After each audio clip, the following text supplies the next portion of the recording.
Education അക്കൗണ്ടിലേക്ക് എല്ലാവർക്കും സ്വാഗതം. SSC സ്റ്റാഫ് സെലക്ഷൻ കമ്മീഷൻ ജോലിക്ക് ഭാരതീയർ യൂണിവേഴ്സിറ്റിയിൽ പഠിച്ച എല്ലാവരും അയോഗ്യരായി SSC സ്റ്റാഫ് സെലക്ഷൻ കണക്കാക്കും. 2024 സ്റ്റാഫ് സെലക്ഷൻ കമ്മീഷനിൽ നോട്ടിഫിക്കേഷൻ വന്ന കാര്യമാണ് നിങ്ങൾ ഇപ്പോൾ വീഡിയോയിൽ കണ്ടുകൊണ്ടിരിക്കുന്നത്. Page number 11. അംഗീകാരം സംബന്ധിച്ചാണ് SSC പ്രത്യേകം ഇതിൽ പറയുന്നത്.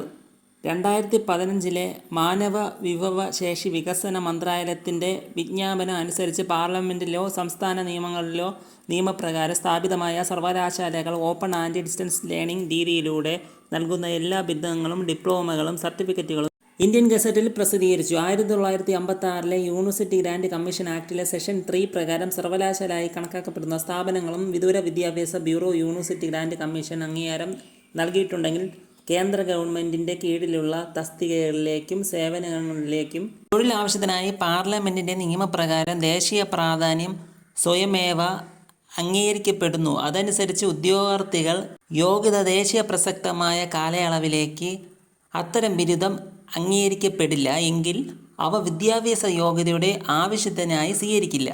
ചുരുക്കം പറഞ്ഞു കഴിഞ്ഞാൽ UGC അംഗീകാരമില്ലാത്ത ബിരുദം, UGC വെബ്സൈറ്റിൽ ഇല്ലാത്ത യൂണിവേഴ്സിറ്റിയുടെ ബിരുദങ്ങൾ വിദ്യാഭ്യാസ യോഗ്യതയ്ക്കോ ജോലിക്കോ സ്വീകരിക്കാൻ പാടില്ല എന്നാണ് പറയുന്നത്. SSC അടിവരയിട്ട് പറയുകയാണ് ഈ കാര്യം. ഇനി അടുത്ത പോയിന്റ് പറയാനുള്ളത് ഓപ്പൺ ഡിസ്റ്റൻസ് ലേണിംഗ് മോഡ് വഴി നൽകുന്ന ബിരുദങ്ങൾ, ഡിപ്ലോമകൾ, സർട്ടിഫിക്കറ്റുകൾ എന്നിവ കൈവശമുള്ള ഉദ്യോഗാർത്ഥികളുടെ കാര്യത്തിൽ അത്തരം ഉദ്യോഗാർത്ഥികൾ ഡോക്യുമെൻ്റ് വെരിഫിക്കേഷൻ സമയത്ത് ബന്ധപ്പെട്ട കാലയളവിലുള്ള university grant commission distance education bureau നൽകിയ അംഗീകാരവും മറ്റും ഹാജരാക്കണം. സ്ഥിരീകരണത്തിനായി എന്നുവെച്ചാൽ ഇൻ്റർവ്യൂ വെരിഫിക്കേഷൻ സമയത്തുണ്ടല്ലോ, അംഗീകാരമുണ്ടെന്ന് തെളിയിക്കുന്ന രേഖകളെല്ലാം ഹാജരാക്കണം. 2015 മുതൽ 23 വരെ UGC അംഗീകാരമില്ലാത്ത ഭാരതീയർ യൂണിവേഴ്സിറ്റിക്കാരെ എവിടെ നിന്ന് ഈ രേഖകളൊക്കെ എടുത്തു കൊടുക്കും? സെൻട്രൽ ഗവൺമെൻറ് ജോലികളായ SSC, സദൺ റെയിൽവേ, UPSC മറ്റു ജോലികൾക്ക് എങ്ങനെ സാധിക്കും UGC അംഗീകാരമില്ലാതെ? അവിടെ അംഗീകാരമാണ് ചോദിക്കുന്നത്, അല്ലാതെ ഇക്വലൻസി ഒന്നുമല്ല. ഇനി കേരളത്തിൻ്റെ കാര്യം പറയാം. കേരളത്തിലാണെങ്കിൽ ഉഡായിപ്പ് നടക്കും. സെൻട്രൽ ഗവൺമെൻറ് ജോലി സംബന്ധിച്ചാണെങ്കിൽ ആ ഉഡായിപ്പൊന്നും നടക്കൂല. ഭാരതീയറിലുള്ളവർക്ക് അംഗീകാരമില്ലാത്ത ബിരുദത്തിൻ്റെ ഇക്വലൻസി അല്ലേ കേരളത്തിലുള്ള യൂണിവേഴ്സിറ്റികൾ ഭാരതീയറിന് കൊടുക്കുന്നത്, അഥവാ വിതരണം ചെയ്തുകൊണ്ടിരിക്കുന്നതെന്നും പറയാം. ആ ഇക്വലൻസി വെച്ചല്ലേ PSCയിൽ ഒരുപാട് പേർ ജോലിയിൽ കയറി കൂടിക്കൊണ്ടിരിക്കുന്നത്. PSC ഇക്വലൻസി മാത്രം കണ്ടാൽ കയറ്റിവിടും. ആ അവസ്ഥയാണ് ഇപ്പോഴും. അവരും വ്യക്തമായ ആ ഡിഗ്രി പരിശോധന നടത്താറില്ല. അംഗീകാരമുണ്ടോ ഇല്ലയോ എന്ന്, കേസിലുണ്ടോ എന്ന്. അതാണ് PSCയുടെ ഇപ്പോഴത്തെ അവസ്ഥ.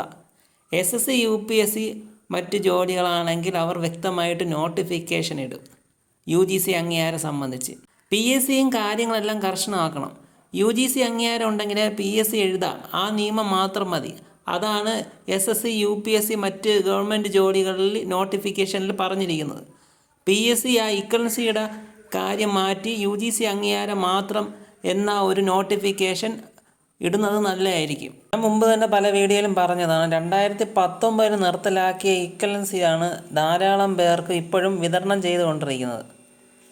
അവർ അതുപയോഗിച്ച് തട്ടിപ്പ് നടത്തിക്കൊണ്ടിരിക്കുന്നു, ദുരുപയോഗം ചെയ്യുന്നു എന്നും പറയാം. അംഗീകാരമുള്ളവനെ മാത്രം ജോലിയിൽ കയറ്റുക. PSC ഇനിയെങ്കിലും കർശനമായിട്ട് ആ കാര്യങ്ങൾ ചെയ്യേണ്ടതായിട്ടുണ്ട്.